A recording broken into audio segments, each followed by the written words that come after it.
It doesn't make sense to put good money after bad.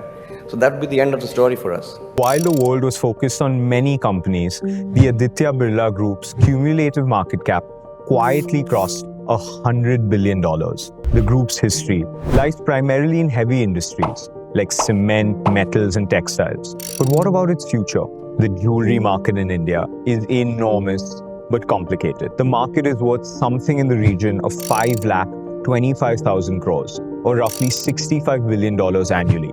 Titan, the largest company in the space, has annual domestic operating jewelry revenue of about 30. All this begs the question, why would the group want to invest in spaces that already have large, dominant incumbent players as well as several smaller competitors?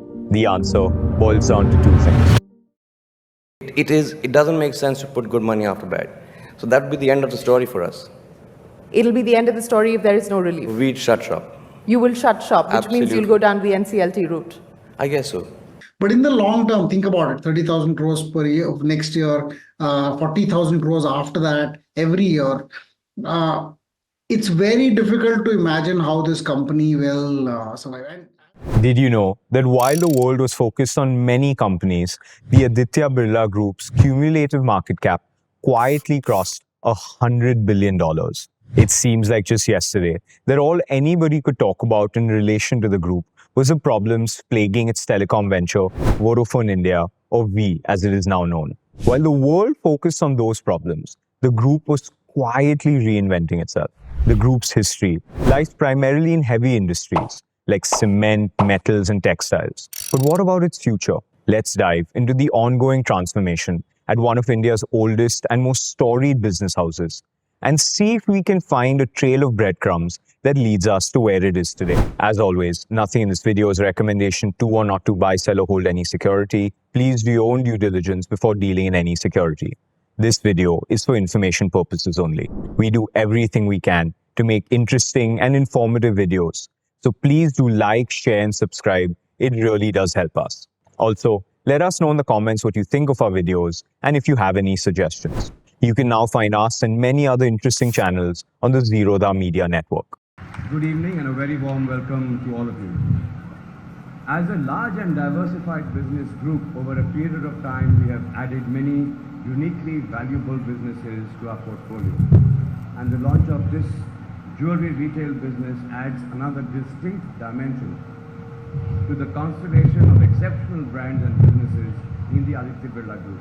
That was Kumar Mangalam Birla, chairman of the Aditya Birla Group, at the launch of Indriya, the group's foray into the jewelry market in India. The group will invest 5,000 crores, or roughly $600 million, into its jewelry business over the next few years, in the hope of making it one of India's largest jewelry businesses. The Aditya Birla Group expects 25 billion, or about 2 lakh crores in revenue from its consumer businesses in the next 5 years. Along with Indriya, the other major consumer businesses are Opus, its paints business, and Aditya Birla Fashion and Retail, or ABFRL, the group's retail arm, both of which have witnessed heavy investments in recent times as well. The jewelry market in India is enormous but complicated, depending on who you believe. The market is worth something in the region of 5,25,000 crores, or roughly $65 billion annually. My guess, though, is it's actually a lot larger. Titan, the largest company in the space, has annual domestic operating jewelry revenue of about 37,000 crores, a number that's been growing at about 19% for the last 5 years and translates to an 8% market share. Titan's equivalent in the paints industry is Asian Paints, which has dominated the roughly 80,000 crore or $9.6 billion paints industry in India, with annual sales of about 35,000 crores. The Birlas have planned to invest about 10,000 crores, or roughly $1.2 billion into Opus over the next few years to make it one of the largest companies in the space in India. On the retail front, Aditya Birla encounters a familiar foe in the form of Reliance Industries, which has rapidly grown Reliance Retail into the dominant player in the space, with roughly 3 lakh crores in annual revenue. So all this begs the question, why would the group want to invest in spaces that already have large, dominant incumbent players as well as several smaller competitors? The answer boils down to two things. The first is the belief in the consumption story. As economies grow, so does the consumption of its citizenry. In fact, sustainable long-term economic growth of an economy is often based on consumption, the US being the prime example. I won't bore you with the endlessly repeated $5,000 per capita story, but it undoubtedly underpins Birla's increased enthusiasm for the consumer in India. The second reason, and in some sense the real reason, has to do with history and opportunity cost. Put yourself in Kumar Mangalam Birla's shoes for a second and think back to the opening visuals of this video. Imagine how painful the experience with Vodafone would have been. Everything that could go wrong did. Intense competition, enormous capital requirements, and a tax-hungry government. You're caught between a rock and a hard place. Would you not do everything in your power to ensure that you never put yourself in that position again? Instead, why not focus on businesses with far less government intervention and oversight, and where competitors aren't dramatically changing the economics of the industry? Think about it in terms of opportunity cost. The efficiency with which you can use capital in businesses like paints and jewelry is far better than you can in telecom. It also doesn't hurt that you need a lot less capital. You get a lot more bang for your buck for every rupee invested in jewelry, retail, and paints than you do in telecom. For some context, Airtel's ROCE is 13%, Titan's is 23%, and Asian Paints is a cool 37%. Trent's ROCE is also an impressive 24%. As an aside, isn't it interesting to see how the top companies in different industries compare? The group has also continued to meaningfully invest in ABFRL, with several high-profile acquisitions and purchases of controlling stakes. While it continues to grow its in-house brands like Van Heusen and Alan Solly, it has also continued to invest in marquee brands like Sabyasachi, Shantanu and Nikhil, and Tasva. On a side note, anybody who's had a family wedding in recent times can bear witness to how ludicrously expensive wedding outfits have become. But seeing the willingness to spend on these outfits nonetheless is enough to lure anyone. The other important leg of ABFRL's growth strategy is collaborations with marquee international brands, the likes of Ted Baker and Ralph Lauren. Competitors Arvind and Reliance Retail have also lent into this strategy by bringing in many of the world's most recognizable fashion brands into India in an attempt to tap into the rapidly rising spending power and brand awareness in the country. 5,000 crores in jewelry, 10,000 crores in paints. Sounds like a lot of money, but it's nothing compared to what the group would have to invest in Vodafone to rebuild its operations to the point where it can effectively compete with Airtel and Jio. So it shouldn't come as any surprise that Aditya Birla wants to move past some of its history and enter a new consumer-focused era. The question for us investors, though, is should we have seen this coming? I want to take you back to 2020, right before the pandemic changed the world forever. In his annual message to shareholders, Kumar Mangalam Birla made a provocative but important point. Scale is not everything. It is the only thing. Dominant scale is not just about size. It is equally about achieving the widest reach while replicating quality and service standards across markets. When that happens, you truly become the number one choice of customer. Scale is not everything. It is the only thing. Just sit in that line for a minute and consider how important a message it is. The group's core belief is that being a bit part player in any industry is a recipe for failure. The only path to success is scale. This is particularly true for manufacturing businesses and businesses dependent on physical assets. If scale, as defined by Birla, cannot be achieved in a business, there is no reason to invest any further. It is a harsh truth of business that a scale player in any industry takes a disproportionate share of the profits. Think Tanishq in jewelry in India or Apple in smartphones globally. The Aditya Birla Group's ambition is to now only be that player. If they do not see a path to that dominant scale, they will not invest any further. As Birla and many others have said before him, no use putting good money after bad. Once again, put yourself in his shoes. For something in the region of $1 billion, you can effectively compete with the giants in jewelry or paints. For a group accustomed to telecom, cement, and metal sector capital requirements, $1 billion seems quite pleasant, especially when you consider that just past dues of Vodafone to be paid over the next half a decade or so are many multiples of that number. Aditya Birla now has the chance to consolidate largely fractured consumer markets in India, filled with several small players. It seems inevitable in each of these spaces that a handful of brands will emerge and dominate for a fraction of the telecom costs. They can be one of those that do. While the group lays greater emphasis on its consumer businesses, it hasn't forgotten its bread and butter.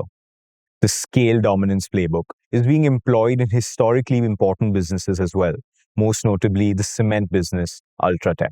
Let me read out Birla's explanation of scale in his 2020 message and relate it to recent developments with respect to Ultratech. Ultratech's quest for scale has been a steady 2-decade endeavor. Over the last 3 years, Ultratech has acquired and integrated the cement assets of JP Associates, Binani Cement, and Century, and commissioned, among others, the Greenfield Dhar plant in record time.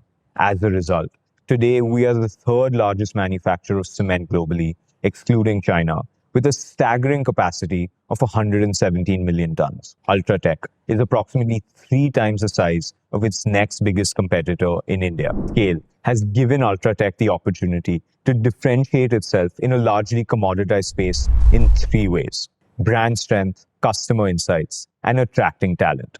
Ultratech has been a power brand for over a decade, known for its quality and reliability in every market across the country. It is not often that you see a company have the discipline to maintain this unwavering commitment to quality, even as it scales exponentially. Ultratech's accumulating flywheel of customers provides rare insight into the needs and expectations of contractors, masons, and individual house builders across the country.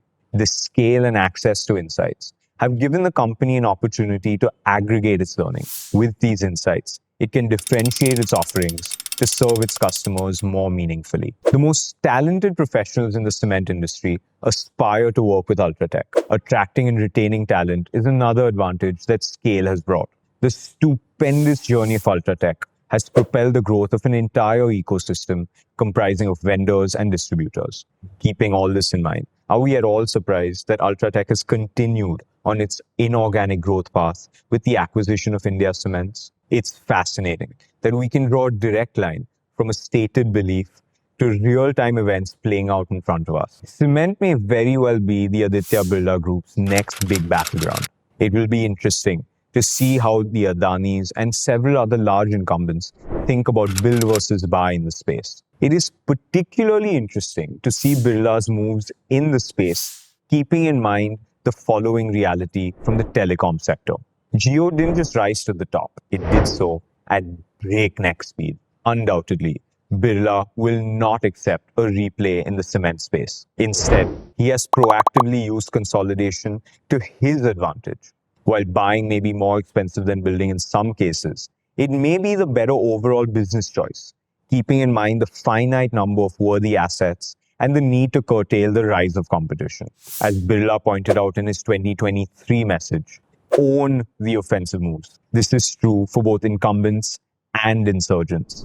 Another interesting point worth noting is that they have chosen to buy in cement, a space in which they're already the dominant player, but build in jewelry and paints, areas in which they are the upstart. We will have to wait and see whether these were the correct approaches. I should add that Ultratech's expansion is not purely based on inorganic acquisitions. It has also invested in growing and enlarging its own operations, as it should. I can only imagine how difficult and taxing this transformation was for Birla and everybody else involved. V's downfall would have been tough to swallow. Setting aside your ego and accepting the world for what it is can be incredibly difficult for those accustomed to winning. What's remarkable is the willingness to reinvent an age-old business house. To pivot meaningfully to businesses that have no traditional link to your group is not easy. The world is littered with once great businesses that fail to keep up with changing times and changing realities. Time will tell how this transformation pans out for the Aditya Birla Group and its stakeholders. There will always be critics of business decisions, and some of those criticisms may ultimately prove to be valid. But one thing for which the Aditya Birla Group cannot be faulted is their willingness to confront challenges head on. Don't forget to like and subscribe. Thanks for watching.